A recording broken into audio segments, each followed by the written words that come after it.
नमस्कार, स्वागत है आप सभी का डीडी न्यूज के इस खास बुलेटिन एक्सप्रेस 100 में, जहां हम आपके लिए लेकर आते हैं राजनीति, मनोरंजन, देश, दुनिया, खेल और व्यापार जगत की सभी बड़ी खबरों को एक्सप्रेस यानी फटाफट अंदाज में। मैं हूं आंचल गुलाटी गुम्बर। तो आइए देखते हैं खबरों को तेज रफ्तार के साथ।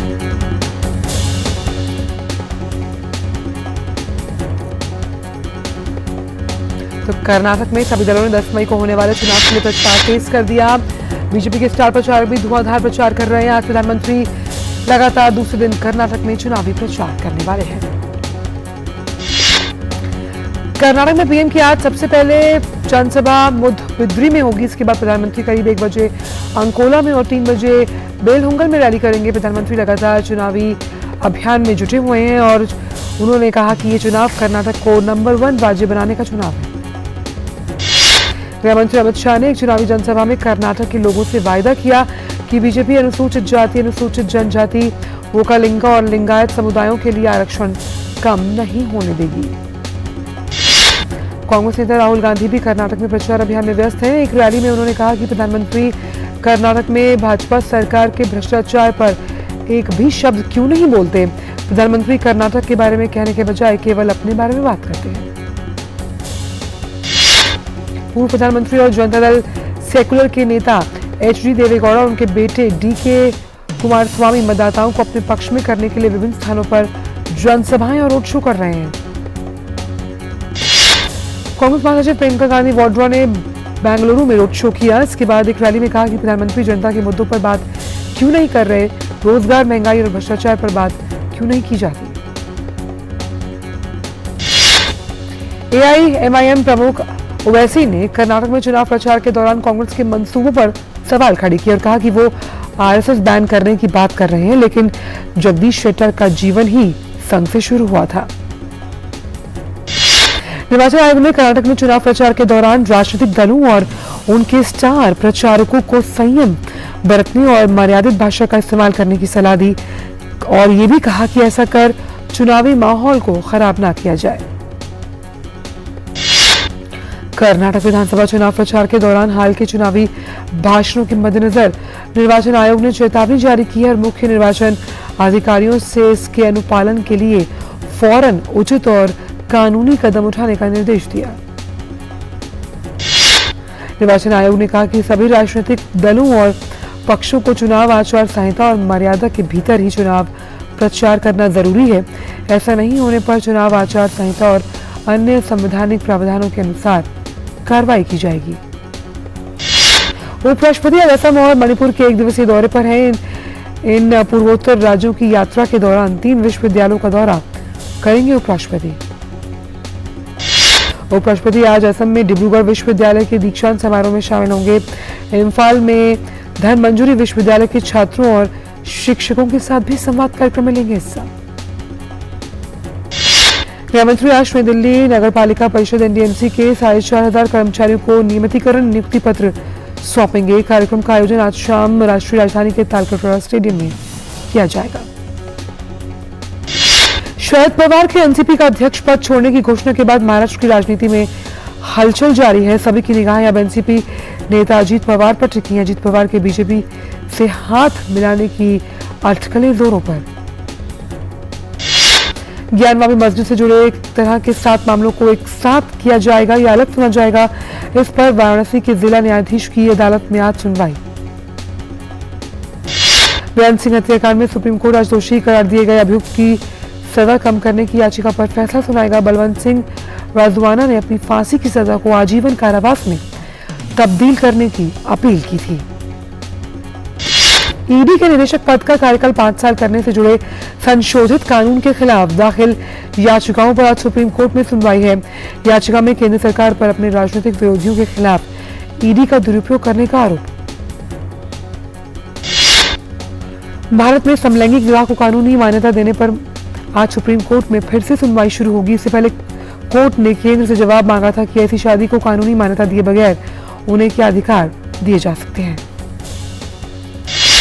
कानून मंत्री किरेन रिजिजू ने कहा कि वो औपनिवेशिक युग को धीरे धीरे खत्म कर रहे हैं, जिसमें महत्वपूर्ण विषय है भाषा का, और हमें अपने भारतीय कोर्ट में भारतीय भाषा का इस्तेमाल क्यों नहीं करना चाहिए।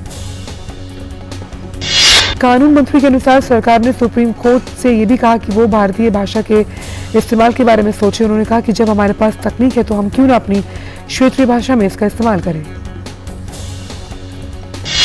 रक्षा मंत्री राजनाथ सिंह ने माले में भारत की ओर से उपहार के रूप में मालदीव को एक तेज गश्ती पोत और लैंडिंग क्राफ्ट सौंपा और कहा भारत मालदीव के संबंध पूरे क्षेत्र के लिए मॉडल के रूप में विकसित हुआ। रक्षा मंत्री राजनाथ सिंह ने मालदीव के राष्ट्रपति इब्राहिम सालेह से मुलाकात की। दोनों नेताओं ने अपने आपसी संबंधों को और मजबूत बनाने के द्विपक्षीय मुद्दों पर चर्चा की। वायुसेना प्रमुख वी.आर. चौधरी श्रीलंका दौरे पर हैं, जहां वो आज त्रिंकोमाली जाएंगे। यहां वो श्रीलंका वायुसेना अकादमी में भारत श्रीलंका मैत्री सभागार की आधारशिला रखेंगे। Air chief marshal V R. Chaudhari ने N-32 विमान के कल पुर्जे संचालन के लिए श्रीलंका एयरफोर्स को उसे सौंप दिया। उन्होंने भारत सरकार की ओर से इसे उपहार के रूप में 1 करोड़ श्रीलंकाई रुपए की पुस्तकें भी भेंट की हैं।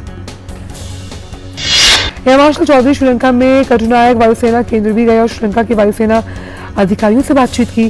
श्रीलंका के राष्ट्रीय रक्षा कॉलेज के विश्वविद्यालय में जाकर विद्यार्थियों से भी मिले। वित्त मंत्री निर्मला सीतारमण ने इंचियोन में एडीबी के अध्यक्ष मसात्सुको असाकावा के साथ द्विपक्षीय मसलों पर बातचीत के साथ अधिक रियायती जलवायु वित्त के साथ भारत का समर्थन करने का आग्रह किया। एशियाई विकास बैंक के अध्यक्ष ने कहा कि बैंक अपने मूल्य में बॉन्ड जारी कर कोष जुटाने के विकल्प कर रहा है। विचार और विदेशी मुद्रा विनिमय उतार चढ़ाव के जोखिम से बचने के लिए स्थानीय मुद्रा में वित्त पोषण को बढ़ावा देना उचित होगा। वित्त मंत्री ने सियोल के भारतीय समुदाय के लोगों से भी मुलाकात की। उन्होंने कहा कि भारत ने महामारी के बाद अर्थव्यवस्था को जिस तरह संभाला वो एक मिसाल है। सियोल में वित्त मंत्री एडीबी के संचालन बोर्ड के 56वीं सालाना आम बैठक में भाग लेने के अलावा निवेशकों को भी संबोधित करेंगे और द्विपक्षीय बैठकों में शामिल होंगे। विश्व के जाने माने अर्थशास्त्रियों और एडीबी के सदस्य देशों के साथ भी सियोल में वित्त मंत्री की मुलाकात होगी। उम्मीद की जा रही है इससे कई अहम नतीजे सामने आएंगे। इसरो की वाणिज्यिक शाखा इन स्पेस के अनुसार पीएसएलवी कक्षीय अनुप्रयोग मॉड्यूल पोयम-2 और अन्य 7 उपग्रह अंतरिक्ष में ठीक काम कर रहे हैं। इनमें गैर सरकारी कंपनियों के उपग्रह भी शामिल हैं। त्रिपुरा के मुख्यमंत्री की मौजूदगी में उद्योगपतियों ने राज्य सरकार के साथ 312 करोड़ रुपए से अधिक के एमओयू साइन किए। राउंड टेबल बैठक में माणिक साहा ने निवेशकों की मदद करने का संकल्प किया। मध्य प्रदेश के मुख्यमंत्री ने कहा कि लाडली लक्ष्मी योजना में शामिल बेटियों का अगर नीट के तहत मेडिकल कॉलेज में प्रवेश होता है या चुनित इंजीनियरिंग कॉलेज आईटी में होता है तो उनकी फीस सरकार भरेगी। इंदौर में बाणगंगा इलाके में एक बेकाबू क्रेन के नीचे आने से 4 लोगों की मौत हुई है। अधिकारियों के मुताबिक क्रेन के ब्रेक फेल होने के कारण यह हादसा हुआ। क्रेन चालक को हिरासत में लिया गया और हादसे की जांच की जा रही है। दिल्ली में द्वारका जिले की पुलिस एक आपराधिक गिरोह से जुड़े लोगों के ठिकानों पर दिल्ली और हरियाणा के 20 से अधिक स्थानों पर छापेमारी कर रही है और तलाशी भी। हथियार, नकदी और अवैध पदार्थ बरामद कर कुछ लोगों को लिया गया हिरासत में। उत्तराखंड का मौसम लगातार बिगड़ रहा है। मौसम विभाग के पूर्वानुमान के मुताबिक 6 मई तक राज्य के कई स्थानों पर बारिश और बर्फबारी, इसलिए लोग बेवजह घरों से ना निकलें। केदारनाथ धाम में लगातार हो रही बर्फबारी और ऑरेंज अलर्ट जारी होने के कारण आज से होने वाली यात्रा रोक दी गई। पुलिस और प्रशासन की ओर से पर्यटकों से यात्रा नहीं करने का आग्रह किया गया। केदारनाथ धाम में तैनात एसडीआरएफ ने एक तीर्थयात्री की जान बचाई। आकाश सिंह नाम के इस शख्स का ऑक्सीजन लेवल गिर गया था। एसडीआरएफ कांस्टेबल 400 मीटर दूर से ऑक्सीजन सिलेंडर लेकर आया और उसे उपलब्ध करवाया। राजधानी दिल्ली में बारिश और आंधी को लेकर आज येलो अलर्ट। मौसम विभाग के अनुसार तेज हवा के साथ हल्की से मध्य बारिश हो सकती है, इसके लिए बाहर जाते समय सावधानी बरतें। मौसम वैज्ञानिक मई के बदलते हुए मौसम की वजह से जलवायु परिवर्तन को इसका बड़ा कारक मान रहे हैं। ज्यादातर लोगों का कहना है कि उन्होंने अपने जीवन में मई में ऐसा मौसम नहीं देखा। लगातार 3 से 4 दिन तक मौसम ऐसा रहने का मतलब जलवायु परिवर्तन। क्लाइमेट के अनुसार पहाड़ियों और मैदानी इलाकों सहित देश के उत्तरी हिस्सों में प्री मानसून गतिविधियां हो रही हैं। इसकी वजह से कई हिस्सों में तापमान काफी कम। 5 मई को बारिश पर लगेगा ब्रेक। 8 मई को मौसम साफ होना होगा शुरू। छत्तीसगढ़ में पूरे अप्रैल में हुई मानसूनी बारिश ने ग्रीष्मकालीन धान समेत रबी की फसलों और सब्जियों को नुकसान पहुंचाया। मौसम विभाग और कृषि वैज्ञानिकों ने फसल बचाने के लिए किसानों को सलाह दी कि अगले एक हफ्ते तक नमी आती रहेगी, इसलिए बची हुई फसलों की सुरक्षा कर लें। भारी बारिश के कारण सिक्किम में नाथुला के पास फंसे 40 पर्यटकों को सीमा सड़क संगठन ने बचाया। लोगों को भोजन और जरूरी सामान भी दिया गया। बाद में सड़क खोल दिए जाने के बाद लोगों को वापस गैंगटॉक भेज दिया गया। गोफर्स एयरलाइन नकदी के गंभीर संकट की वजह से 3 से 5 मई तक अपनी उड़ानें अस्थायी रूप से निलंबित रखेगी। इससे पहले एयरलाइन ने 2 दिन के लिए उड़ानें निलंबित करने की घोषणा की थी। इसके साथ ही गो फर्स्ट एयरलाइन ने राष्ट्रीय कंपनी विधि न्यायाधिकरण की दिल्ली पीठ में स्वैच्छिक दिवाला समाधान प्रक्रिया के लिए आवेदन किया है। गो फर्स्ट एयरलाइन की उड़ानें स्थगित करने की घोषणा को नागरिक उड्डयन मंत्री सिंधिया ने दुर्भाग्यपूर्ण बताया। वहीं डीजीसीए की अगर मैं बात करूं तो 3 से 4 मई तक नई बुकिंग रद्द करने के बाद गोफर्स को कारण बताओ नोटिस जारी किया गया। डीजीसीए को ऐसी रद्दीकरण के लिए कोई पूर्व सूचना नहीं दी गई थी।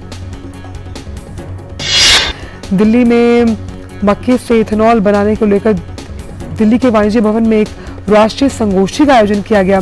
इस संगोष्ठी में केंद्रीय मंत्री पीयूष गोयल सहित कई मंत्रालय के अधिकारी और उद्योगपति शामिल। केंद्रीय मंत्री पीयूष गोयल ने कहा कि 2014 से पहले 1.5% एथेनॉल ब्लेंडिंग होती थी, आज 10% से ज्यादा एथेनॉल ब्लेंडिंग होती है। 20% एथेनॉल ब्लेंडिंग का जो लक्ष्य रखा है वो अवश्य हासिल किया जाएगा। ईपीएफओ ने ऊंची पेंशन पाने के लिए आवेदन करने की समय सीमा को बढ़ाकर 26 जून किया। ईपीएफओ ने मंगलवार देर शाम को जारी एक बयान में कहा कि 3 मई को खत्म होने वाली समय सीमा को बढ़ाकर 26 जून 2023 किया गया है। वक्त एक ब्रेक का।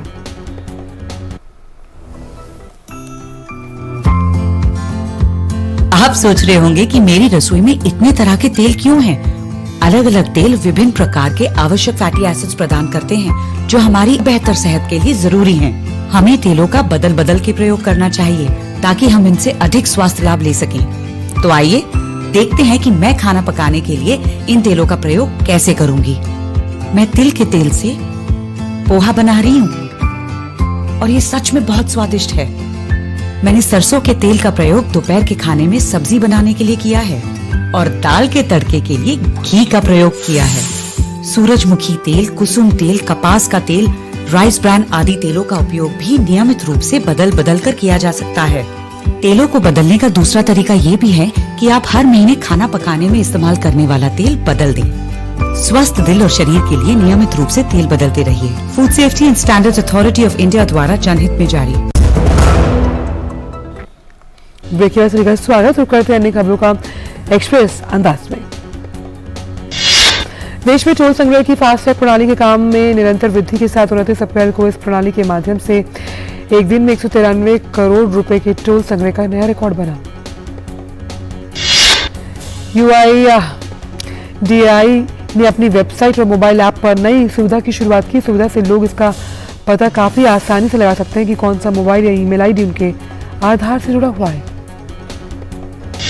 अंबुजा सीमेंट्स का 31 मार्च 2023 को समाप्त तिमाही का एकीकृत शुद्ध मुनाफा 10% से घटकर 763 करोड़ रह गया। कंपनी ने ये जानकारी दी।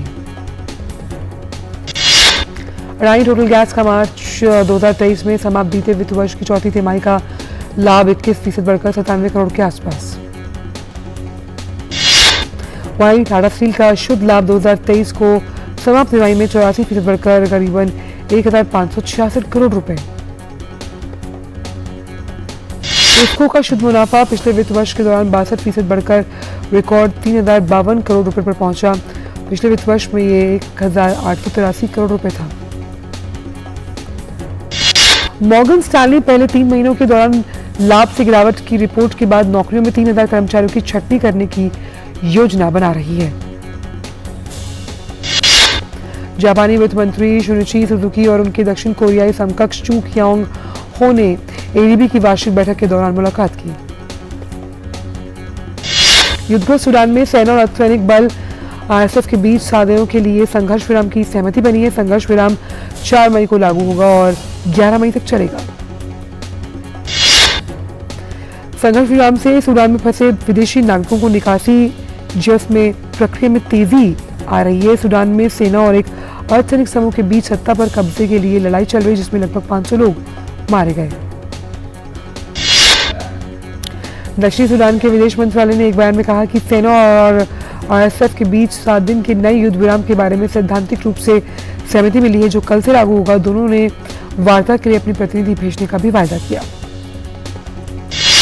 संयुक्त राष्ट्र ने कहा कि 15 अप्रैल को प्रतिद्वंदी बलों के बीच भारी लड़ाई शुरू होने के बाद 1 लाख से अधिक लोग सूडान से पलायन कर गए। सूडान में और 3,34,000 लोग विस्थापित हुए हैं।